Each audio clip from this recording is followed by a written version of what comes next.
접수 인원이 작년보다 조금 줄었어요. 조금 줄었는데. 응시 인원이 작년보다 조금 줄었어요, 전체적으로. 근데 2차만 보는 분들은 좀 늘었어요. 그 말은 2차를 좀 어렵게 낸다. 어차피 합격자 수를 조절하려면 2차를 조금 어렵게 낸 거예요.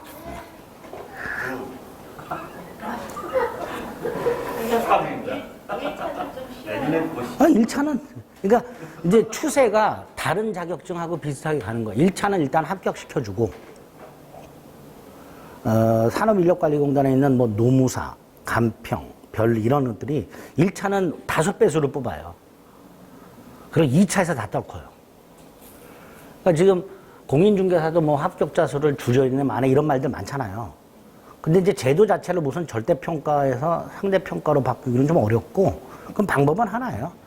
수험생들을 불만을 줄이려면 1차는 합격시켜주고 2차를 어렵게 해서 2차에서 떨구는.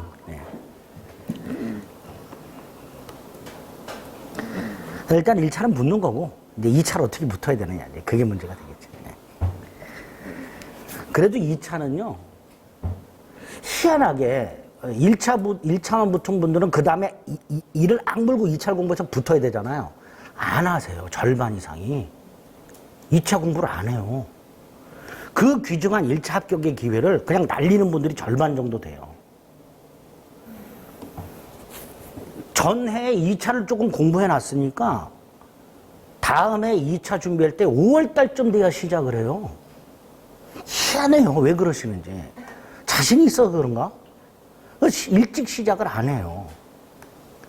그러니까 차일피일 미루다가 이제 날 더워지면 그때 시작을 하면 늦거든요.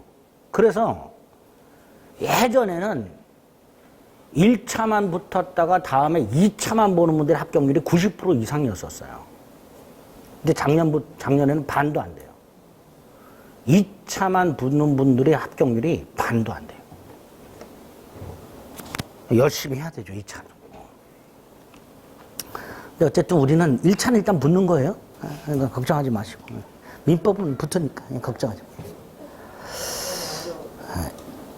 어려워도 붙어요. 꾸준히 이렇게 학원 나오고 이정환이 하라는 대로 하신 분들은 뒤로 자빠져도 코가 깨지는 분들이 있어요. 그런 분들을 제외하고는 다 붙어요.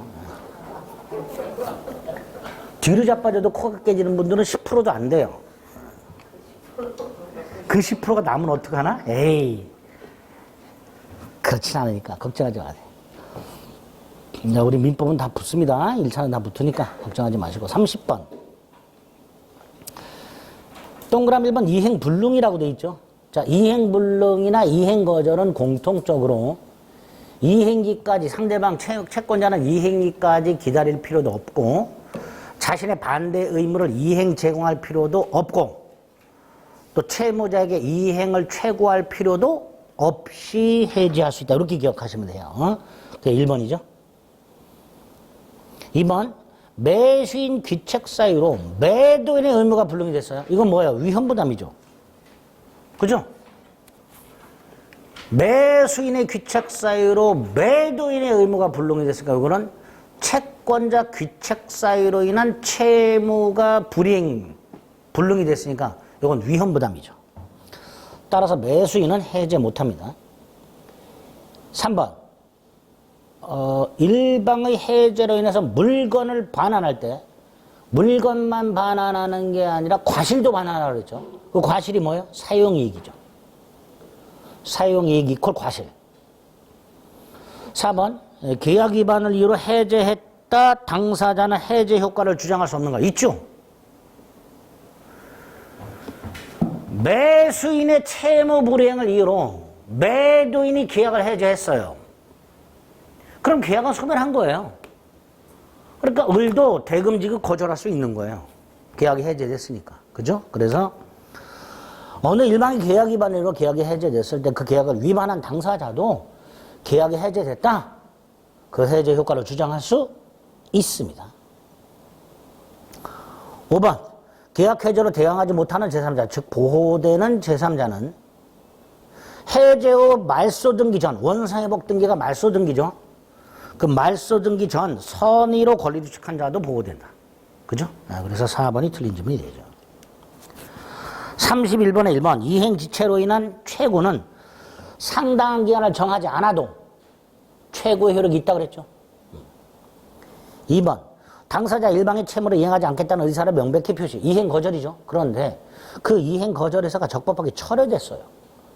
그럴 때는 최고 후에 해지할 수 있다 그랬죠. 따라서 최고하여야 한다. 이렇게 되죠. 자, 일부 이행불능은 원칙적으로 일부만 해지할 수 있지만 나머지 부분만으로 계약 목적을 달성할 수 없다면 전부 해지할 수 있다 그랬고요. 4번 등기를 마친 후에 계약이 해제됐을 때 소유권은 말소 등기 없이 당연히 복귀한다 그랬고요. 5번 계약을 해제했을 때 원상회복 청구와 손해배상 청구는 선택적이에요? 아니죠. 중첩적이죠. 원상회복은 원상회복대로 하고 플러스 따로 뭐 할 수 있다? 손해배상 청구죠. 따라서 어느 하나를 선택해서 행사하는 게 아니라 중첩적으로 행사할 수 있다라고 해야죠. 32번 당사자 일방 또는 쌍방이 수인일 때 해지해제는 당사자 중 1인이 하면 된다. 아니다. 전원이 하라. 2번 해제는 손해배상 청구에 영향을 미치지 않는다. 3번 선악불문 전부 반환이다. 4번 원상회복은 동생공이다. 5번 소유권 이전 등기를 받은 매수인과 전세권 설정 계약을 하고 전세권 설정 등기까지 했다. 보호되겠죠. 보호되는 제3자다. 틀린 거 1번. 우리 보호 안 되는 놈들 외우고 있죠? 거기 없었잖아. 보호되겠지. 33번 갑과 을 사이에 갑소유 X토지에 대한 매매 계약이 성립했다. 1번 계약 성립 후 가압류라고 돼 있죠. 가압류하고 무자력이 보여야 되죠. 안 보이지. 안 보이니까 해제할 수 없다죠. 가압류만으로는 이행불능이 아니다. 따라서 해제할 수 없다. 아까 뭐라 했어요? 가압류 플러스 뭐가 보여야 돼요? 어디 갔어? 아이씨, 아까 분명히 써놨었는데? 어디? 이게 보여요, 이게 보여. 이게 없으면 이행불능이 아니란 말이죠. 둘 다 있어야 이행불능이고 해제할 수 있다. 가압류만으로는 이행불능이 아니니까 해제할 수 없다. 이렇게 되겠죠. 그렇게 고르시면 돼요. 2번, 계약책으로 토지가 수용됐으니까 위험부담이죠. 위험부담이니까 을은 해제할 수 없다죠. 3번 계약 체결로 갑의 귀책 사유로 불능이니까 이행불능이죠. 그죠? 자, 이행불능을 이로 해제하기 위해서 을은 자신의 반대 의무를 이행 제공할 필요가 없다 그랬죠. 그러니까 3번도 틀렸죠.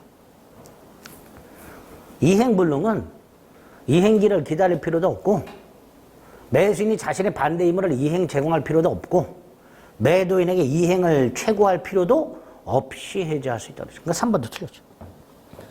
4번은 만일 X토지가 병소유고 을이 그 사실을 알고 매수했는데 갑의 귀책 사유 없이 소유권 이전이 불가능하게 된다. 요 4번은요. 나중에 뒤에서 보게 되는 담보 책임 중에서 전부 타인 권리. 갑에게 잘못이 없으니까 채무불이행 책임이 아니죠. 그죠? 그리고 전부 타인 권리에서 담보 책임. 뭐죠? 선의의 매수인 해제권 손해배상 청구권. 악의의 매수인 해제권. 이렇게 되죠. 이게 전부 타인 권리 담보 책임이에요. 따라서 을이 악의라 하더라도 뭐 할 수 있다? 해제할 수 있다. 옳은 지문이 되죠. 전타, 선훼손, 악해. 이렇게 되죠. 전부 타인 권리, 전타, 선훼손, 악해. 선의의 매수인 해제 손해배상 청구권, 악의의 매수인 해제권. 이렇게 되죠. 그러니까 4번 지문은 이게 담보 책임 지문이라는 것과 전부 타인 권리 담보 책임이라는 걸 알아야 되는데 실제로 시험장에서는 그게 안 떠올라요. 캐치를 못해요. 이 4번 지문은. 그래서 미리 지금 머릿속에 박으세요. 갑의 잘못이 없이 못 넘겨주게 됐다. 전부 타인 권리다. 아, 담보 책임이구나. 딱 머릿속에 이렇게 연결이 돼야 됩니다. 근데 실제로 4번 같은 것들은 실전에서 만났을 때 이게 담보 책임 지문인지를 수험생분들의 한 90% 이상이 파악을 못 해요. 지문의 OX를 헷갈리는 경우가 굉장히 많죠, 이럴 때. 자, 어쨌든 4번은 담보 책임이고 전부 타인 걸 이렇게 캐치할 수 있어야 되고요. 5번. 집값 폭등과 같은 사정 변경을 이유로는 계약을 해제할 수가 없다라는 게 판례입니다. 우리 대법원은요, 이렇게 얘기를 해요. 사정 변경을 이유로 계약을 해제할 수 있다라고 해요. 그런데 아직까지 계약을 해제할 만한 사정 변경을 인정한 적이 없어요. 집값 폭등 같은 것들은 실제로요, 이 판례가 어떤 판례냐면 가격이 1,800배가 폭등했어요. 그런데 그 정도 폭등은 계약을 해제할 만한 사정 변경이 아니라는 게 판례예요. 그럼 도대체 어느 정도가 돼야 계약을 해제할 만한 사정 변경이냐? 없어요, 아직까지는. 그래서 사정 변경을 이유로 해제할 수 있으나 아직까지 계약을 해제할 만한 사정 변경을 인정한 적은 없으니까 집값 폭등은 계약을 해제할 만한 사정 변경이 아니다가 판례. 그래서 옳은 거 4번. 우와, 34번. 돌아버리죠. 이런 것들은 시험장에서 나오면 건너뛰어야 되죠, 그죠? 자, 그런데 한 바퀴 다 돌고 나서 시간이 널널하게 남았어. 이제 그럴 때 읽어보는 거예요, 여유있게. 34번. 자, 2022년 2월 5일 갑은을에게 X주택을 1억에 매도하면서 계약금 1,000만 원 수령했고, 중도금 7,000원 2022년 2월 25일 X주택의 소유권 이전에 필요한 서류를 교부함과 동시에 지급받기로 했으며 잔금 2,000만 원은 3월 5일 지급받기로 했다. 자, 25일 중도금을 지급하고 등기를 마쳤는데 잔금을 지급하지 않아서 4월 15일 갑은 계약을 해제했다. 자, 줄이면 이렇게 되는 거죠. 계약을 하고 등기를 넘겨주고 해제됐다. 이거죠. 이거예요. 날짜만 끼워 넣으면 되는 거예요. 날짜만. 자, 1번. 만약 계약 당시 을이 계약금의 일부는 500만 원을 지급받았다. 이행 착수 전에 갑은 1,000만 원을 돌려주면 되느냐? 아니죠. 받기로 한 1,000만 원의 2배라 그랬죠. 계약금 해제에서 100의 기준이 되는 것은 지급받은 계약금 500만 원이 아니라 지급받기로 한 계약금 1,000만 원이 기준이 된다 그랬으니까 2,000만 원을 돌려주고 해제할 수 있게 됩니다. 1번 틀렸죠. 2번은 어쩌고 저쩌고 감류라고 돼 있죠. 채권 감류라고 돼 있죠. 자, 채권을 감류한 사람은 보호되는 제3자가 아니다. 아니라고 그랬죠. 채권 양수인 채권 압류, 채권 감류한 사람은 보호되는 제3자가 아니라 그랬으니까 2번도 틀렸죠. 3번. 2022년 3월 1일 정의 을과 X주택에 대한 매매 예약을 하고 그에 기초하여 가등기를 마쳤다라고 되어 있습니다. 각과 을이 계약을 하고 을과 정이 계약을 하고 정의 이름으로 뭐를 했다? 가등기를 한 상태에서 각과 을의 계약이 해제됐어요. 자, 이때 3번. 이 정 보호된다 안 된다? 자, 보세요. 순서대로 보면 갑을 간에 계약을 했죠. 을에게 등기를 넘겨줬죠. 을이 다시 정과 계약을 했죠. 정에게 가등기가 됐죠. 그리고 각과 을의 계약이 해제됐어요. 이때 정 보호돼요 안 돼요? 보호되죠. 등기돼 있으니까. 가등기도 등기잖아요. 그러니까 계약 해제에도 불구하고 정은 본등기할 수 있다. 즉 정은 보호되는 제3자다. 가등기도 등기니까. 어떤 분은 가등기는 가짜 등기 아니냐고. 아닙니다. 예비 등기. 가짜가 아니고 청권 순위 보전 가등기라고 그러죠. 보호되겠죠. 4번 을명의 등기가 말소되기 전 2022년 4월 20일 을로부터 주택을 임차하여 대항력 갖춘 임차인 보호되죠. 그런데 해제 사실을 알고 있었대요. 악의네요. 그럼 보호되지 않죠.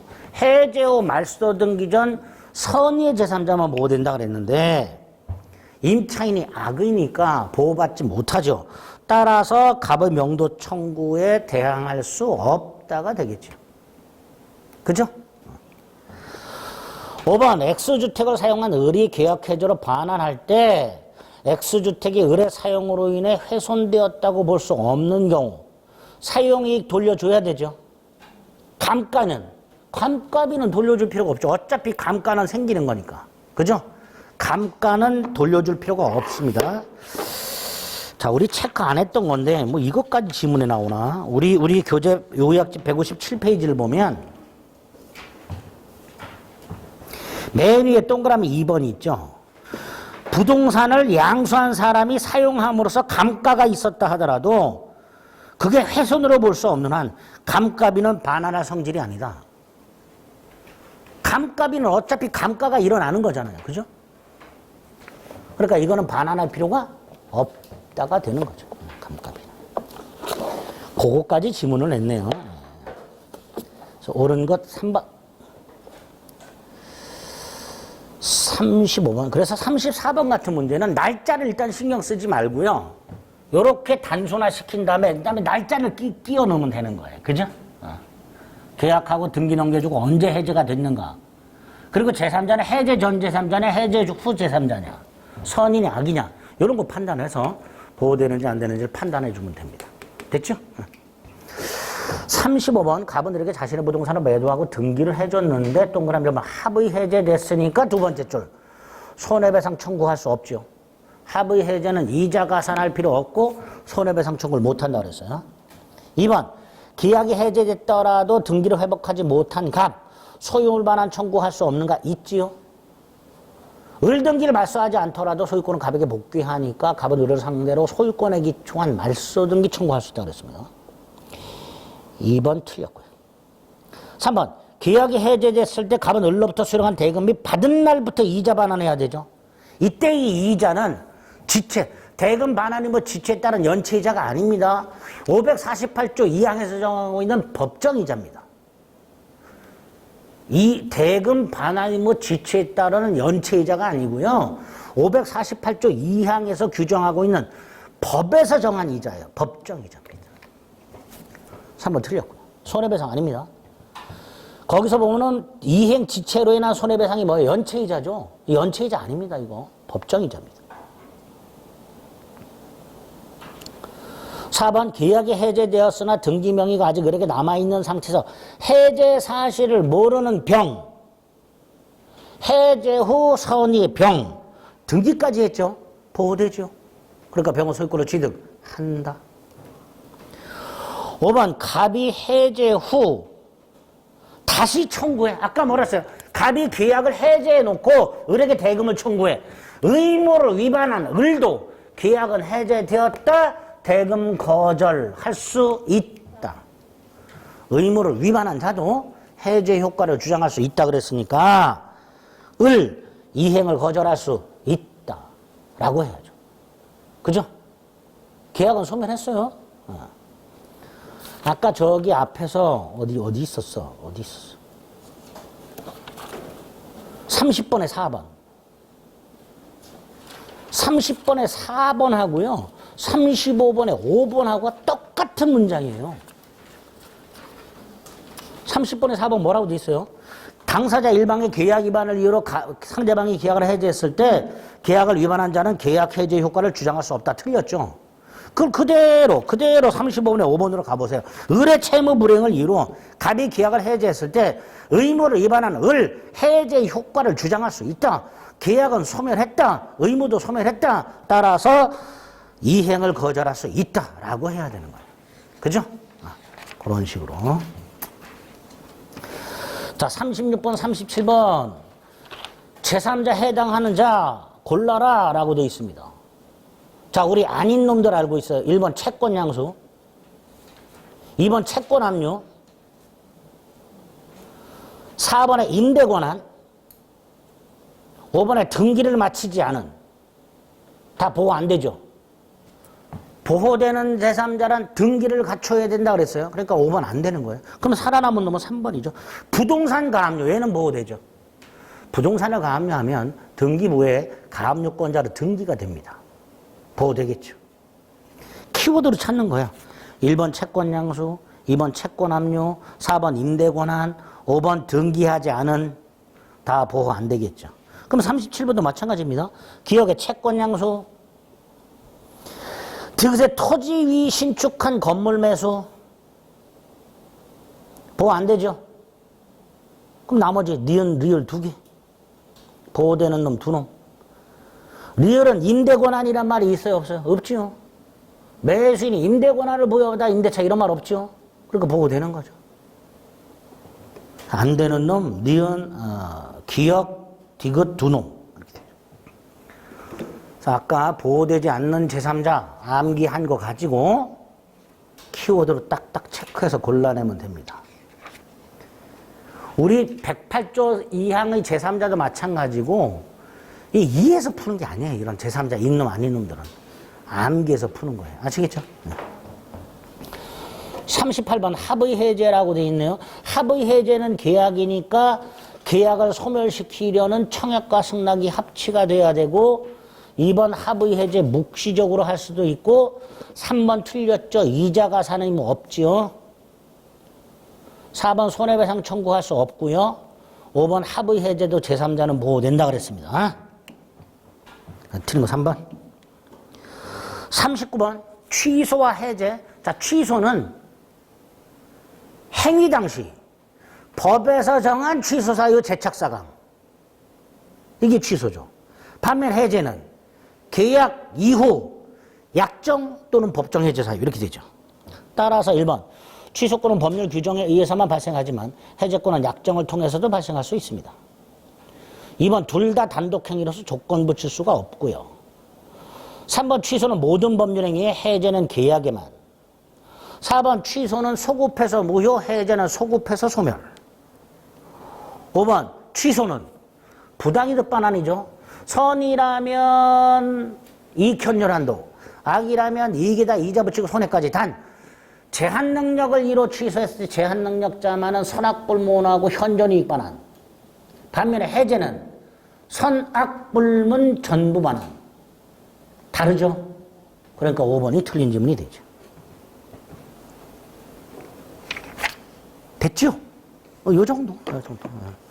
계약 해제는 다시 한번 해제 사유와 해제의 효과, 그리고 해제의 효과와 관해서 보호되는 제3자 있는 아닌 놈 구별하는 거, 이런 것들을 중점적으로 머릿속에 정리해 주시면 되겠습니다.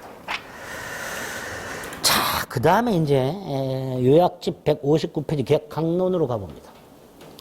계약 강론에는 매매가 있고 교환이 있고 임대차가 있죠. 매매, 교환, 임대차 다 중요하죠. 특히 매매하고 임대차 아주 중요하죠. 매매와 관련해서는 매매계약의 의의와 특징 간단히 확인하셔야 되고요. 매매계약의 성립과 관련해서 매매 예약하고요. 계약금이 나오죠. 특히 계약금은 아주 중요하다고 그랬습니다. 그다음에 매매계약의 효력이라고 해서 조문 몇 개 암기하셔야 돼요. 매도인 권리 의무, 매수인 권리 의무와 관련된 조문. 네 번째로 담보 책임이 나오죠. 매도인의 담보 책임. 이 매도인의 담보 책임은 그냥 건성. 한 문제 꼭 나오는데 찍자고 마음 먹고 공부하자. 야, 찍자고 마음 먹는데 왜 공부하냐, 자식아. 듣고 넘어가자, 이런 뜻이에요. 듣고 넘어가자. 특히요, 담보 책임은 꼭 기억할 게 몇 가지 있어요. 맞추려면. 첫째가 법에서 정한 무과실 책임이에요.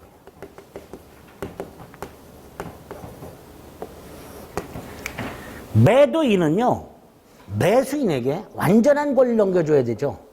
근데 못 넘겨줬어요. 이때 매도인에게 잘못이 있으면, 얘한테 귀책 사유가 있으면, 이때는 앞에서 봤던 채무 불이행 책임을 져요. 그죠? 매도인이 잘못이 있으면 채무 불이행 책임의 내용은 해제, 원상회복, 손해배상 세 가지예요. 해제, 원상회복, 손해배상이요. 반면에 담보 책임은요, 매도인한테 아무런 잘못이 없는 경우예요. 그리고 그 책임의 내용이 대금 감액 청구,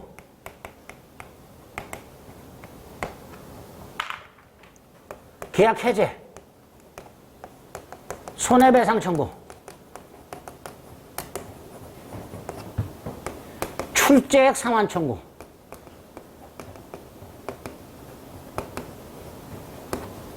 마지막으로 완전물 급부 청구.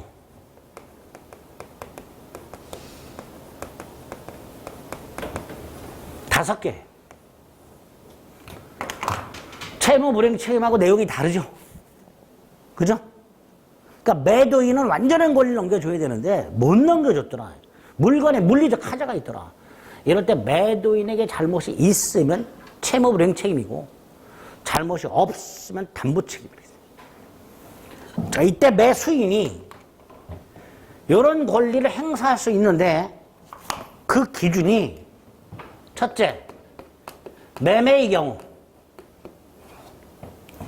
권리를 제대로 못 넘겨주는 권리하자와 물건에 물리적 하자가 있는 경우 물건의 하자 이렇게 둘로 나누죠. 그 중에 권리하자가 5개라 그랬죠. 첫째가 전부가 타인 권리.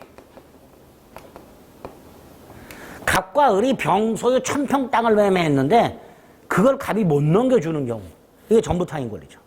자, 이렇게 전부가 타인 권리일 때는 전부가 타인 권리라는 사실을 몰랐던 선의의 매수인만 계약 해제와 손해배상을 청구할 수 있고요.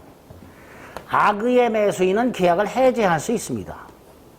더군다나 매도인도 선의라면 매수인에게 손해를 배상하고 계약을 해제할 수 있어요. 매도인도 손해를 배상하고 해제할 수 있는데 만약에 매수인이 악의라면 악의 매수인은 손해배상 청구를 못하죠. 그러니까 악의의 매수인에게는 손해를 배상할 필요가 없구나 이렇게 되겠죠. 이게 전부 타인 권리예요. 그리고 전부 타인 권리는 기간 제한이 없어요. 몇 년 내 하라 이런 게 없어요. 전타, 선훼손, 악해, 도선해 이렇게 되겠죠. 이게 전부 타인 권리 담보 책임이에요. 맞출 분들은 외우세요. 전타, 선훼손, 악해, 도선해. 그래서 나중에 대입을 하면 돼요. 맞출 분들만.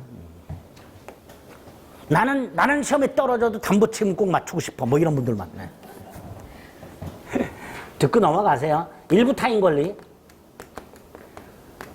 1000평 매매했는데 700평은 매도인 소유, 300평은 옆병 소유. 그걸 못 넘기죠. 일부 타인 권리. 매수인은 선악을 묻지 않고 그 일부 타인에게 속하는 만큼의 대금의 감액을 청구할 수 있고 선의라면 해제도 할 수 있고 손해배상도 청구할 수 있습니다. 일타, 대감손해손 이렇게 되죠. 이 권리를 1년 내 행사해야 되고요. 대금 감액을 청구할 수 있는 악의의 매수인은 계약을 한 날로부터 1년이고요. 선의의 매수인은 사실을 안 날로부터 1년이죠. 악의의 매수인은 계약을 한 날로부터 1년, 선의의 매수인은 사실을 안 날로부터 1년. 이때 그 사실이 무슨 뜻이에요? 일부가 타인에게 속한다는 사실이 아니라 그 타인에게 속하는 일부를 내가 취득할 수 없게 되었다는 사실을 안 날. 이렇게 됩니다. 좀 복잡하죠? 근데 어쨌든 일부 타인 권리는 이렇게 되죠. 일타대감 손해손. 수량을 지정한 매매에서 수량이 부족하거나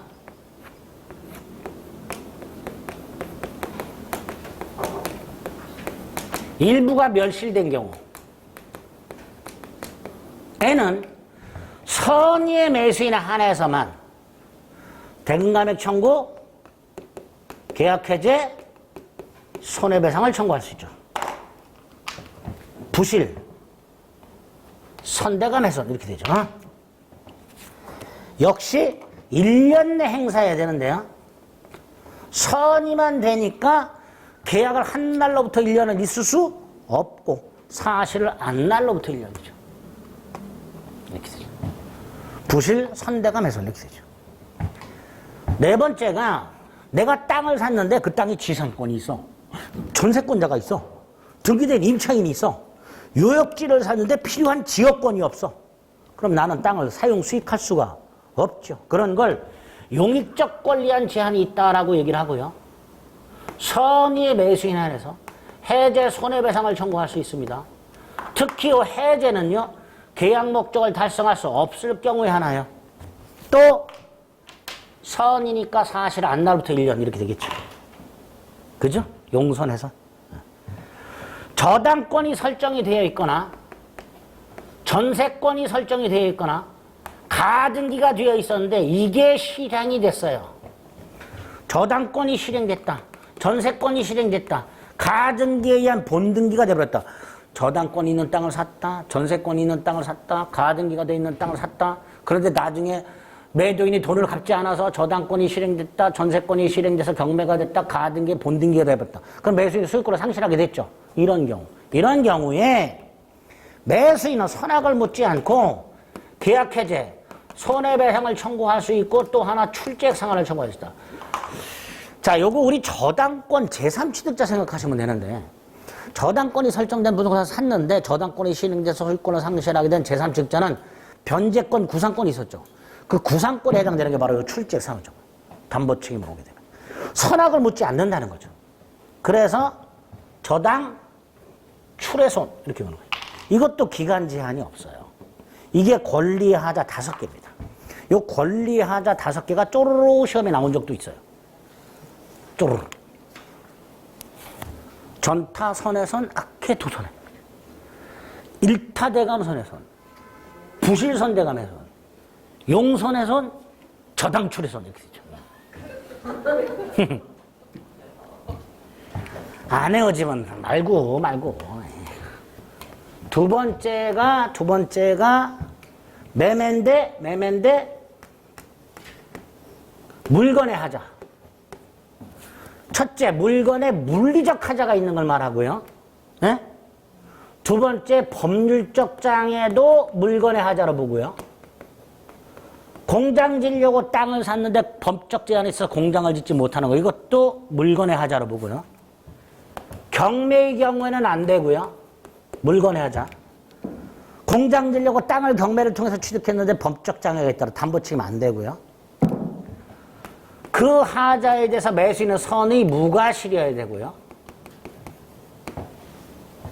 사실을 안 날부터 6월 내에 행사해야 되죠. 이게 일단 물건의 하자야. 물리적 하자를 말한다. 이 물리적 하자는 계약 당시 존재해야 된다. 법률적 장애도 물건의 하자로 본다. 경매의 경우 물건의 하자 담보 책임은 인정되지 않는다. 매수인은 하자에 대해서 계약 당시 선의 무과실이어야 된다. 6개월 내에 행사하라. 그리고 그 내용은 이 물건이 뭐냐? 동종료 물건으로 대체가 불가능한 주택 같은 특정물인 경우와 불특정물로 나눠서 특정물, 불특정물 공의 해제 손해배상 청구 할 수 있고요. 불특정물 하나 더 할 수 있다. 완전물 급부 청구. 하자 없는 완전한 물건을 내놔라. 이걸 행사할 수도 있다. 그죠? 그래서 물건의 하자는 요 정도 보시면 됩니다. 물건의 하자. 요게 매매고요. 그 다음에 경매가 나오죠. 경매는 일단 권리의 하자만 되고 물건의 하자는 안 되고요. 권리의 하자가 된 담보 책임 중에서도 대금감액 청구, 해제만 되고 손해배상은 원칙이 안 되죠. 예를 들어서 아파트 50평을 경락받았는데 45평밖에 안 돼. 그럼 이거죠. 그죠? 그러면 경락을 받은 매수인은 대금감액 청구, 계약해제, 손해배상을 청구할 수 있어야 되는데 경매의 경우에는 손해배상은 원래 안 되고 이 두 가지만 돼요. 자, 이 두 가지를 매수인의 지위에 있는 경락인이, 얘가 매수인이에요. 매도인의 지위에 있는 채무자. 왜? 채무자 소유 물건이 경매될 거 아닙니까? 채무자를 상대로 하는 거예요. 그런데 요거는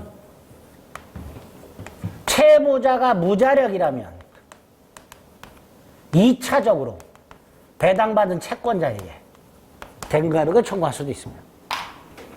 그러니까 대금감액 청구는 1차적으로 매도인이 채무자에게 행사하는 건데 채무자가 개털이라면 배당받은 채권자에게 2차적으로 청구할 수도 있다. 그리고 손해배상 청구는 원칙적으로 안 되지만 예외가 있다. 2가지. 하자가 있음을 알면서도 고지하지 않은 채무자. 하자가 있음을 알면서도 경매를 넣은 채권자. 요 두 놈한테는 뭐 할 수 있다? 손해배상 청구할 수 있다는 뜻이야. 여기 딱 요거. 당연히 경매가 무효라면 담보책임은 성립하지 않습니다. 담보책임은 매매든 경매든 유효하다는 전제에서 발생하는 책임이에요. 네 번째가 채권 매매죠. 채권이 휴지조 거래가 됐을 때 채권 매도인이 책임을 지냐? 책임지겠다고 했을 때 이걸 채무자의 자력을 담보한 때라고 말을 해요. 이때 채무자의 자력, 재산 상태 언제를 기준으로 하는가? 원칙이 계약 당시.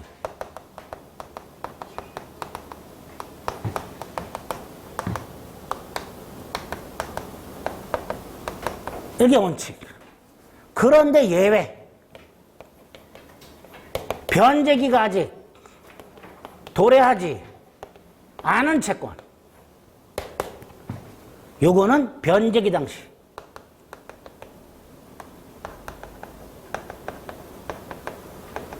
을 담보한 걸로 추정. 요게 담보책임에서 나올 수 있는 지문 전부예요. 그리고 마지막 임의 규정입니다. 무슨 규정? 그 말은 매도인의 담보책임을 면제하는 특약할 수 있다. 그런데 그 면제 특약을 했다 하더라도 면제가 안 되는 경우가 또 2가지가 생겨요. 이런 것들이 담보책임 내용입니다. 그럼 거기까지 159페이지. 자, 매매 유상쌍분 낙성 분료식 일시계약 매매계약의 성립 반가로 1번 재산권 이전과 대금지급만 합치하면 되죠.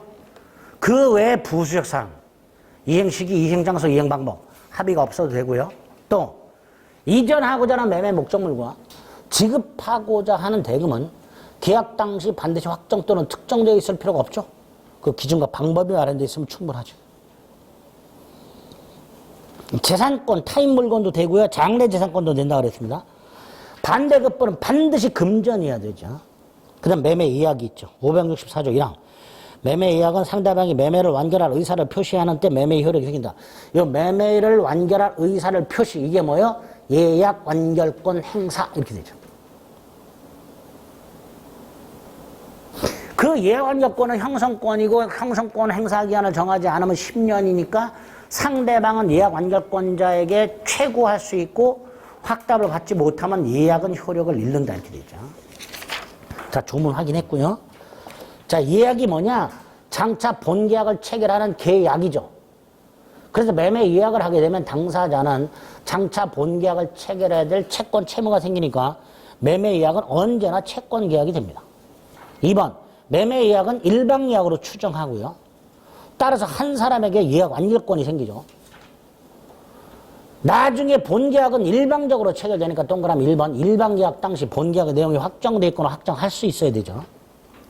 동그라미 2번 형성권이고요. 재산권이며 부동산 매매 예약 완결권은 가등기 할 수 있죠. 그래서 이걸 가등기 담보 수단으로 활용한다고 그랬습니다. 3번 예약 완결권은 형성권이니까 형성권 행사 기간은 제척기간이고 제척기간은 중단 정지가 없으니까 부동산 예약 완결권을 가지고 있는 자가 설령 미리 부동산을 인도받았다 하더라도 그 예약 완결권을 행사하지 않는다면 예약 완결권은 제척기한 경과로 소멸한다.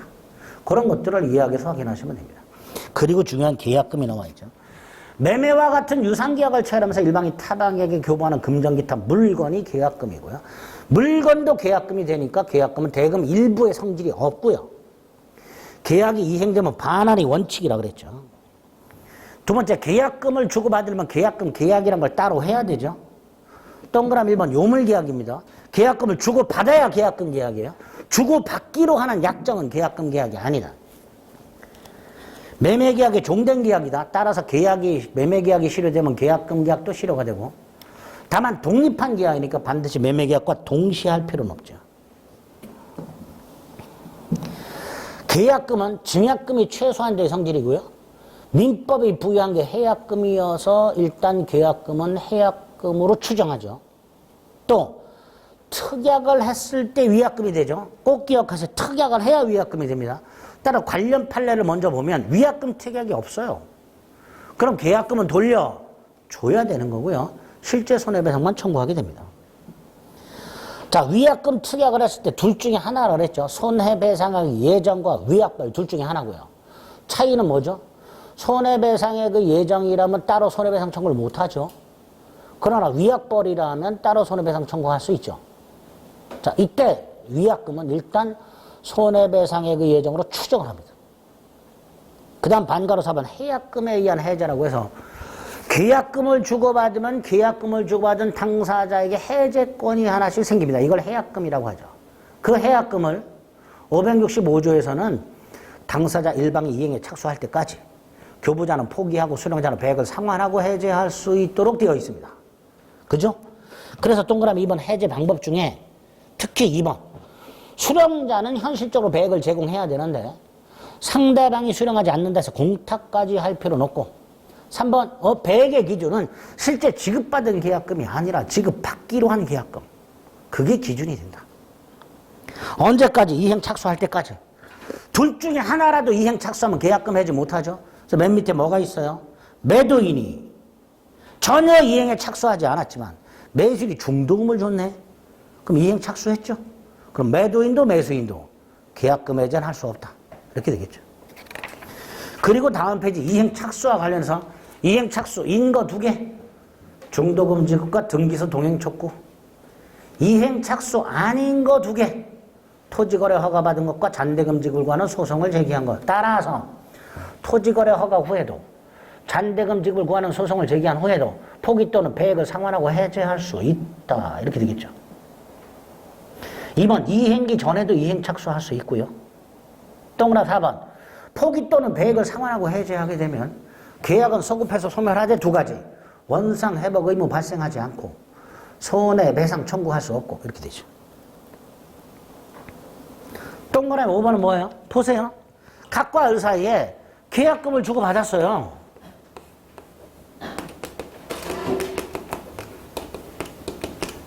그럼 해제권이 하나씩 생겼죠. 이 상태에서 을이 채무를 불이행해. 그럼 법정 해제권이 따로 생기겠죠. 그러니까 계약금 계약에 의하여 약정 해제권이 유보되어 있다 하더라도 법정 해제권 발생에는 영향을 미치지 않는다. 법정 해제권은 따로 발생할 수 있다. 그런 의미죠. 이 동그라미 5번. 6번 됐고 4번 계약 비용이라고 해서 3개. 측량비용, 감정평가비용, 계약서 작성 공증비용. 누가 부담할 것인가 약정이 없으면 균분 부담해라. 이렇게 되겠죠. 매매 효력. 자, 매도인은 완전한 재산권을 넘겨줘야 되는데 그 중에 과실을 어떻게 할 것인가. 매매계약 체결 이후 과실. 목적물 인도 전 매도인, 인도 후 매수인. 단 인도 전이라도 대금을 전부 지급했다면 매수인에게 이렇게 되죠. 대신 오른쪽에 한가로에 반가로 1번. 매수인이 대금을 지급하기 전에 물건을 먼저 인도받았다. 매수인이 과실을 수취하니까 매수인은 물건을 인도받은 날부터 뭘 지급해라? 대금의 이자를 지급해라. 그렇게 되겠죠. 대금 지급과 조건. 매매 목적물에 대한 권리 주장자가 있을 때 매수인은 대금 지급을 거절할 수 있다. 이때 매도인은 공탁을 청구하거나 상당한 담보를 제공하고 대금 지급을 청구할 수 있다. 반가로 4번. 어느 일방의 이행기한만을 정해놨다. 상대방 동일기한으로 추정한다. 5번. 대금을 어디서 지급해야 되는가? 약정 장소가 있으면 그 장소에서 지급하되 없으면 원칙 매도인의 현 주소지. 단 인도와 동시에 지급하기로 했을 때는 인도 장소에서 지급해라. 그죠? 그 다음 담보 책임이 나왔어요. 맨 밑에 보면요. 하자의 매도인의 귀책 사유가 없는 경우에도 법에 의하여 당연히 부담하게 되는 책임. 법정 무과실 책임이죠. 다음 페이지 양가로 3번. 전부타인 권리, 전타, 손해손, 악해, 도손해. 매도인도 선이라면 해제할 수 있도록 되어 있고요. 쭉 내려서 4번. 일부 타인 권리, 일타, 대감, 손해손. 오른쪽 제척기간, 선의 매수인은 사실 한 날로부터 2년, 악의 매수는 계약을 한 날로부터 1년. 사실이 한 날에 이미 일부가 타인에 속한다는 사실 한 날이 아니라 그 일부를 취득할 수 없게 되었구나라는 사실 한 날. 수량 부족 일부 멸실, 선의의 매수인만 대금감액 청구, 계약해지 손해배상 청구. 6번 용익적 권리한 제한이 있어요. 예를 들어서 박스 동그라미 1번 목적물에 지상권 따위가 있거나 2번 지역권이 존재하지 않거나 3번 등기된 임차권 따위가 있거나 이럴 때 선의 매수인에 한해서 해제 손해배상 청구할 수 있는데 특히 해제는 계약 목적을 달성할 수 없는 경우에 하나요. 저당권이나 전세권이 실행됐다 판례 알았든 몰랐든 출첵 상한을 청구했다. 아, 매수인은 선악을 묻지 않는구나. 특히 악의 매수인이 손해배상 청구권 인정되는 유일한 담보 책임이 바로 요겁니다. 악의 매수인에게 손해배상 청구권 인정되는 유일한 담보 책임이 바로 요거고요. 한 장 넘기면 요건의 3번. 가압류나 가등기가 되어 있는 목적물을 매수했는데 그게 본등기 등으로 바뀐 경우에도 576조 저당권 담보 책임을 인정하고 있습니다. 8번 물건의 하자 매수인은 선의 무과실. 반가로 1번의 두 번째 범족적 장애도 물건의 하자. 반가로 3번 담보 책임의 내용. 특정물은 해제 손해배상 청구. 제척기간 6개월 내. 오른쪽 불특정물은 계약해제 손해배상 청구 외에 완전물 급부 청구까지. 경매 계약해제 대금감액 청구. 1차적으로 채무자에게 채무자가 무자력이라면 2차적으로 배당받은 채권자. 경매는 손해배상 청구 원래 안 돼. 단 하자가 있음을 알면서도 고지하지 않은 채무자와 하자가 있음을 알면서도 경매를 넣은 채권자에게는 손해배상 청구할 수 있다. 채권은 2개. 반가로 2번 계약 당시 자력을 담보한 걸로 추정. 이게 원칙. 반가로 2번 변제기가 도달하지 않은 채권 매매의 경우는 변제기 당시 자력을 담보한 걸로 추정. 담보 책임을 면책하는 특약을 할 수 있지만 안 되는 경우. 면책 특약을 하고 제3자의 권리를 이전해 주거나 하자가 있음을 알면서도 감추고 면책 특약을 한 경우. 이럴 때는 면책되지 않는다. 이렇게 되어 있죠. 자, 매매 마지막에 환매가 있죠. 환매란 매도인이 목적물을 일방적으로 되사오는 걸 말하죠. 매매를 하고 일방적 환매하는 거죠. 따라서 매도인에게 환매권이 있어야 되는데 환매권이 생기려면 매매계약과 동시에 뭐가 있어야 돼요? 환매 특약이 있어야 되죠. 매도인이 매매계약과 동시에 환매권을 보류한 경우에 그 대금을 반환하고 환매할 수 있다. 이 환매 시 과실과 이자는 상기한 것으로 본다. 퉁친 것으로 본다. 이렇게 되죠. 밑에 양가로 3번 목적물 제한 없고 환매특약은 매매계약과 동시에 해야 되고 환매대금 약정이 없을 때 매매대금과 매수인이 부담한 매매 비용이 되고 환매기간 부동산 5년, 동산 3년 넘지 못하고 넘으면 단축하고 한 번 정한 기간은 절대로 연장이 불가하고 기간 정하지 않은 부동산 5년, 동산 3년이 환매기간이 되죠. 부동산 환매권은 뭐 할 수 있어요? 등기할 수 있죠. 여기 보세요. 매매와 동시에 환매특약을 했다. 을에게 소유권 등기를 해주면서 환매권을 등기해놨다. 을이 팔았다 하더라도 제3자에게 환매 효력을 주장할 수 있다. 그러니까 매매계약, 매매 등기와 동시에 환매권 등기를 해놓은 상태에서 저당권 등기를 했고 환매를 했다. 저당권 어떻게 된다? 소멸한다. 부동산 환매권은 등기가 되면 제3자에게도 환매 효력을 주장할 수 있으니까 환매권이 등기된 상태에서 저당권 설정되고 환매했을 때 저당권 어떻게 되느냐? 소멸한다. 이렇게 되는 거죠. 소멸한다. 오른쪽 맨 위에 판례. 양가로 5번에 반가로 1번 환매권자는 환매기간 내 환매대금을 제공하지 않으면 환매할 권리를 잃는다. 이렇게 되죠. 그죠? 그 정도 환매 확인하시면 되겠습니다. 그러면 이 정도 체크한 사항을 가지고 매매를 풀어보겠습니다. 278페이지. 대표 유형 동그라미 1번. 소유권만 매매할 수 있나요? 아이고, 지상권 양도, 전세권 양도 다 되지요. 이 타인 물건도 되지요. 3. 목적물과 대금은 계약 당시 구체적으로 확정되어 있어야 하는 것은 아니고 확정할 수 있는 기준과 방법이 정해져 있으면 충분하다 그랬죠. 4번. 계약 비용, 이행시기, 이행장소 합의가 없어도 계약은 성립하죠.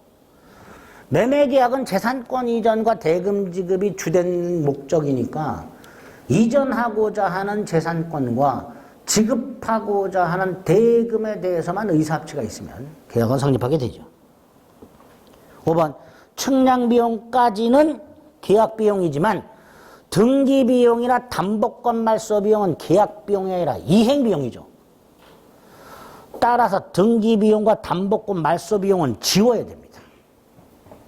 계약비용은 3가지. 측량비용, 감정평가비용, 계약서 작성비용 3개. 그래서 옳은 거 4번. 오른쪽 매매예약 1번. 매매예약은 언제나 무슨 계약? 언제나 채권계약.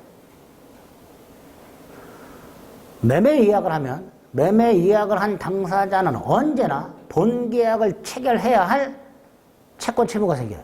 이렇게 채권 채무가 생기는 계약을 채권계약이라고 합니다. 2번 예약언제권 행사기간을 정하지 않으면 10년이고요. 그 10년은 제척기간이며 3번 제척기간은 당사자 주장이 없어도 법원이 직권으로 조사한다 그랬습니다.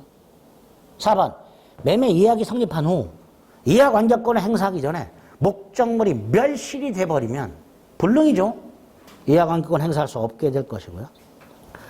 5번 예약언제권 중에 부동산 예약언제권 가등기 할 수 있다고 그랬죠. 보세요. 이거 우리 가등기에서 봤던 거. 각과 을 사이에 X토지 매매 예약을 하고 을에게 예약 언제권을 줘요.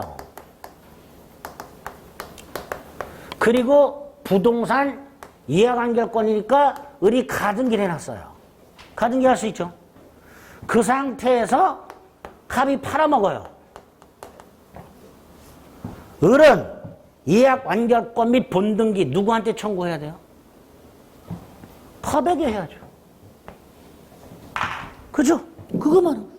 5번 예약 완결권이 가등기된 후 목적 부동산이 제3자에게 양도됐을 때 완결권을 행사한 을이 소유권을 취득하려면 양수인이 아니라 둘 사이 양도 계약을 했는데 양수인이 아니라 누구에게?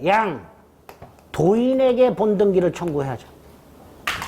가등기에 기초한 본등기 청구권 누구한테 한다고요? 가등기 당시 등기 명의인 갑. 가등기 문제가 여기서 나올 수 있어요. 예약언제권 가등기 할 수 있기 때문에. 틀린 거 5번. 2번 매매의 일방예약에 관한 설명으로 틀린 것을 골라라. 동그라미 1번 일방예약이 성립이 되려면 나중에 본계약이 일방적으로 체결되죠. 그러니까 미리 본계약의 내용이 확정되어 있거나 확정할 수 있어야 미리 해놔야 나중에 본계약이 협의 없이 일방적으로 성립할 수 있게 됩니다. 2번 아까 조문이었죠. 564조에 뭐라고 돼 있었어요? 이렇게 돼 있었죠. 매매를 완결할 의사를 표시한 때 매매의 효력이 생긴다. 그 기간을 정하지 않으면 10년이니까 최고할 수 있고 확답을 갖지 못하면 예약은 효력을 잃는다. 그게 3번. 당사자 간의 예약권 행사 기간을 약정할 수 있죠. 그죠? 그 기간은 몇 년인지 제한이 없어요. 10년 넘지 못한다 이런 거 없어요. 환매권 같은 경우는요. 부동산 환매권은 5년 넘지 못한다. 동산 환매권은 3년 넘지 이렇게 규정이 있어. 근데 이하관권은 그런 제한이 없어요. 5번 부동산을 인도받았다 하더라도 이하관계권은 형성권이고 형성권 행사기간은 제척기간이니까 중단 정지가 없다. 그 말은 이하관계권은 제척기간 경과로 소멸한다. 그런 뜻이죠. 그죠? 네. 계약금부터는 잠시 쉬었다가 풀겠습니다. 역시 이거 칠판 지우지 마세요.